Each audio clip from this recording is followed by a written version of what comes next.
नमस्कार मित्रांनो, स्वागत आहे तुमचं आमच्या चॅनलवर। ही कथा सुरू करण्यापूर्वी चॅनलला सबस्क्राईब नक्की करा। तर चला कथेला सुरुवात करूया। मुसळधार पाऊस पडत होता। आकाश काळ्याभोर ढगांनी भरलेलं होतं।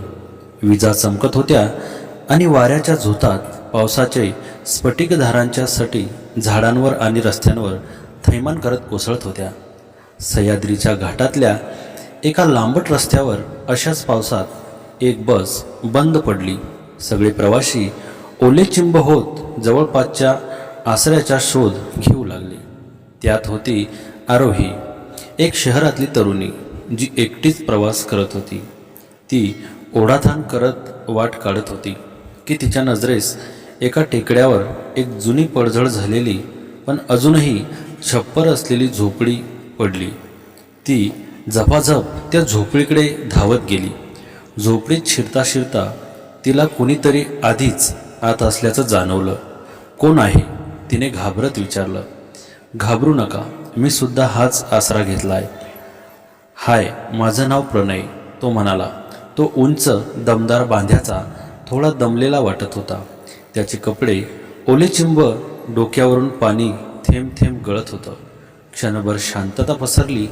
झोपडीत फक्त पावसाचा आवाज आणि दोन अनोळखी हृदयांची धडधड। हाय, मी आरोही, ती संकोचून म्हणाली।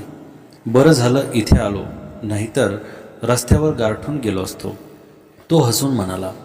आरोहीला त्याच्या हसण्यात काहीतरी उगाळल्यासारखं वाटलं। ती दोघं एका कोपऱ्यात बसले। आरोही पूर्णपणे पावसात भिजली होती। तिचे पूर्ण कपडे भिजले होते। ती तशी दिसायला सुंदर होती, गोरी, उंचपुरी, पण पावसात भिजल्यामुळे आणखीनच सुंदर आणि मादक दिसत होती। तिने एक व्हाईट शर्ट घातला होता, तो पूर्णपणे ओलाचिंब झालेला होता। त्यातून बरंच काही दिसत होतं। ती लपवण्यासाठी धडपडत होती। प्रणय तिला एकटक बघत होता। तिला असं वाटायला लागलं होतं तिला थंडीसुद्धा वाजायला लागली होती। पावसात दोघेही भिजले होते, पण आरोही जास्त भिजल्यामुळे तिला आपले कपडे बदलावे लागणार होते।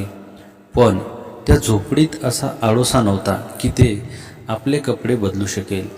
आरोहीची अवस्था प्रणय बघत होता। आरोहीने आपली सोबत आणलेली बॅग बघितली। ती पूर्णपणे पाण्याने भिजली होती। काही वेळ ते दोघे तसेच झोपडीच्या कोपऱ्यात बसून राहिले। मान जशी रात्री वाढत चालली तसा पाऊसही वाढत होता। पावसाच्या थंड वाऱ्यामुळे आरोहीला अजून जोरात थंडी वाजत होती। प्रणयने त्याची बॅग उघडली, त्यामध्ये पाणी गेले नव्हते। त्याने आपला एक शर्ट सापडला। तो शर्ट आरोहीकडे देत तो म्हणाला, हा घ्या, माझा शर्ट घाला। तुमचे सर्व कपडे ओले झाल्यामुळे तुम्हाला थंडी वाजत आहे।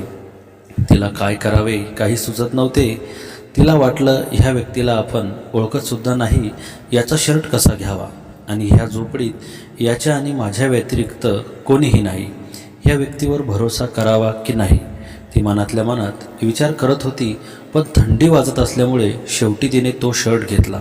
पण कपडे बदलायला जागा नव्हती। तिने प्रणयला तोंड दुसऱ्या बाजूला करण्यास सांगितले। त्याने आपले तोंड दुसऱ्या बाजूला फिरवले। आरोही झोपडीच्या कोपऱ्यातून उठून उभी राहिली। तिने एक व्हाईट कलरचा शर्ट आणि खाली ब्लू कलरचा जीन्स पॅन्ट घातला होता। ती एक एक करून आपले कपडे काढू लागली। तिने सुरुवातीला शर्ट काढण्यास सुरुवात केली। एक एक करून ती शर्टच्या गुंड्या उघडू लागली। ती आपला शर्ट काढण्यात गुंग होती। इकडे मात्र प्रणयच्या मनात उलथापालथ सुरू झाली। त्याच्या मनात वेगवेगळ्या भावना येऊ लागल्या। त्याला वाटलं आपण मागे वळून बघावे, पण त्याच्या मनात एक विचार आला, ही आपल्याला एक सभ्य व्यक्ती समजते। जर आपण हिला चोरून कपडे बदलताना बघितले आणि तिने जर आपल्याला बघितले तर ते आपल्याबद्दल काय विचार करेल? आरोही आपले कपडे काढण्यात गुंग होती। तिने शर्ट आणि पॅन्ट काढला होता आणि आतील सर्व कपडे ओले असल्यामुळे तिने सर्व कपडे काढले। तितक्यात तिला आपल्या पायाजवळ काहीतरी वळवळ लागले। तिने खाली बघितल्यावर एक साप तिच्या दोन्ही पायांच्या मधून जात होता। ती जोरात ओरडून प्रणयच्या दिशेने पळाली आणि त्याला जाऊन मिठी मारली।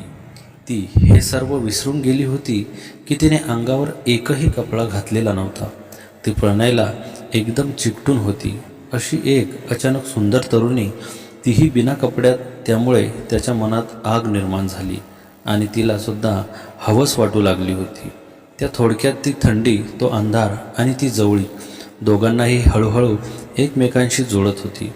बोलता कळणार नाही अशा काही वेळा त्या पावसाच्या थेंबांमध्ये त्या शांत झोपडीत काहीतरी घडलं होतं. पाऊस थांबला तरी काहीतरी इथेच थांबून गेलं. आरोही हलक्या स्वरात म्हणाली. प्रणयकडे पाहत ती हसली. तोही तिचं हास्य टिपत म्हणाला, हो, कदाचित आपलं काहीतरी इथे सुरू झाले.